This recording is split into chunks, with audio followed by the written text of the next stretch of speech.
Hello friends, ఎలా ఉన్నారు? అంత బాగున్నారు కదా? ఈరోజు కూడా మీ వెరైటీ కిట్ ఒక వెరైటీ రెసిపీతో వచ్చేసింది. ఈరోజు చక్కెర పార. ఇది ప్రసాదంగా కానీ లేదా ఈవినింగ్ టీ టైం స్నాక్స్కి కానీ, అంటే స్వీట్ మరియు హాట్ రెండు కూడా ఎలా చేసుకోవాలి అనేది పక్కా కొలతలతో సూపర్గా అండ్ మీరు చేసేంత ఈజీగా, ఎప్పుడు వంట రానోళ్ళు కూడా ఈజీగా చేసే విధంగా అన్ని మెజర్మెంట్స్తో నేను చెప్తున్నా. సో మీరు ట్రై చేసి ఎలా ఉందో నాకు కామెంట్ చేయండి. అండ్ నా ఛానల్ని ఫస్ట్ టైం చూస్తే కనుక ప్లీజ్ సబ్స్క్రైబ్ చేయండి. ముందుగా మనం ఒక బౌల్లో 1 కప్పు మైదా పిండి తీసుకున్నాం. మైదా పిండి లేదంటే మీరు అది వాడను అనుకుంటే గోధుమ పిండితో కూడా చేసుకోవచ్చు, ఏం పర్వాలేదు. సో చాలా క్రిస్పీగా అండ్ టేస్టీగా ఉంటాయి. సరిపడా ఉప్పు వేసుకొని 1/2 స్పూన్ వేసుకున్నాను. అలాగే ఒక 2 స్పూన్ల కారం, కొంచెం యాలకుల పొడి మంచి సువాసన కోసం వేసుకున్నాం. బాగా కలిపిన తర్వాత ఇప్పుడు మనం కారంగా చేసుకోవాలి అన్నప్పుడు కొంచెం కారం ఎక్కువ వేసుకోవాలి, స్వీట్ అన్నప్పుడు కారం వేయకూడదు. సో ఇలా తర్వాత ఒక 3 స్పూన్ల నూనె లేదా నెయ్యి, లేదు అంటే డాల్డా, ఈ మూడిట్లో ఏదైనా వాడుకోవచ్చు. చక్కగా పిండికి మొత్తం కలిసేలాగా, ఇలా అంటే ముద్ద అయ్యేలాగా కలుపుకోవాలి. ఓకేనా? అలా చేస్తే చాలా గుల్లగా వస్తాయి, చాలా టేస్టీగా ఉంటాయి. అండ్ తర్వాత కొంచెం కొంచెంగా వాటర్ పోసుకుంటూ ఆ పిండి మొత్తాన్ని చపాతీ పిండి కలుపుతాం కదా, అలా ముద్దగా డౌలాగా తయారు చేసుకోవాలి. చాలా సాఫ్ట్గా వస్తుంది, మైదా పిండి కాబట్టి చాలా బాగుంటుంది. అండ్ కొంచెం వాటర్ చూసుకొని వేసుకుంటే అసలు పర్ఫెక్ట్గా ఉంటుంది. సో దీన్ని బాగా మెదిపి ఒక పావు గంట ఒక బౌల్లో పెట్టేసి వదిలేయండి. చాలా ప్లఫీగా చాలా బాగుంటుంది. ఇది ఒక పావు గంట తర్వాత తీస్తే ఇలా మెత్తబడి ఉంటుంది.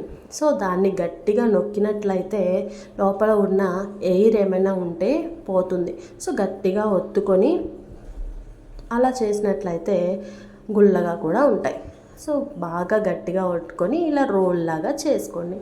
తర్వాత మన చెయ్యి పట్టేంత, అంటే ఒక మీడియం సైజు ఉల్లిపాయతో సైజ్ అంతా తీసుకొని ఎన్ని ఉండలు కావాలో అన్నీ చేసుకోవాలి. సో మరీ ఎక్కువ ఉండకూడదు, అలా అని చిన్నగా కూడా ఉండకూడదు.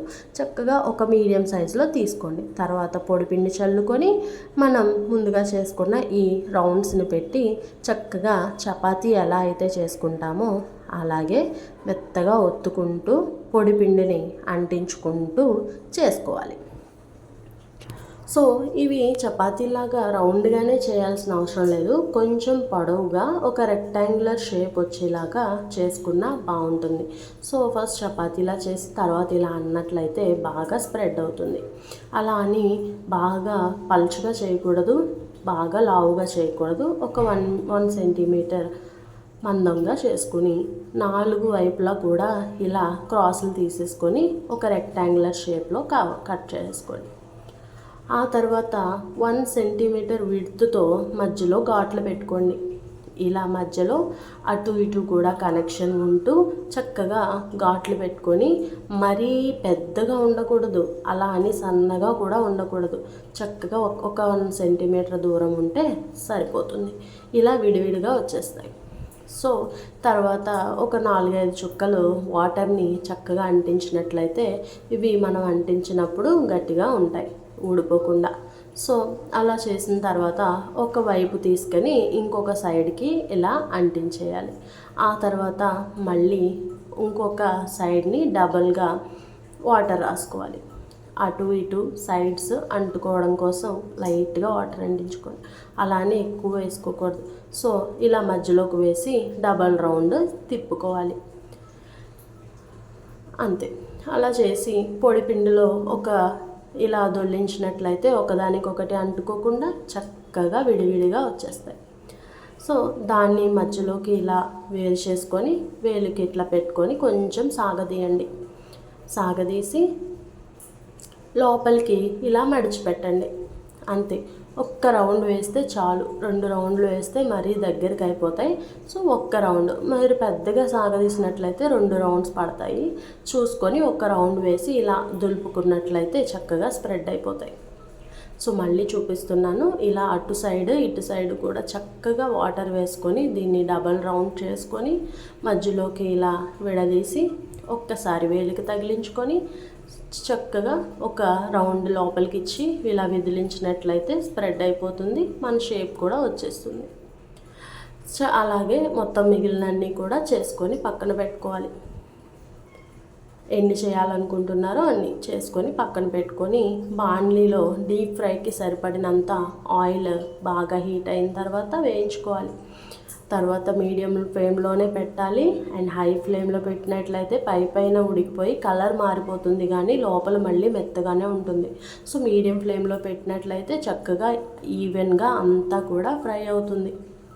సో ఇలా ఫ్రై చేసుకునేటప్పుడు కొంచెం ఓపిక్గా ఒక 5 minutes అలా వదిలేసినట్లయితే నూనె ఎక్కువ పీల్చుకోకుండా చక్కగా వచ్చేస్తాయి.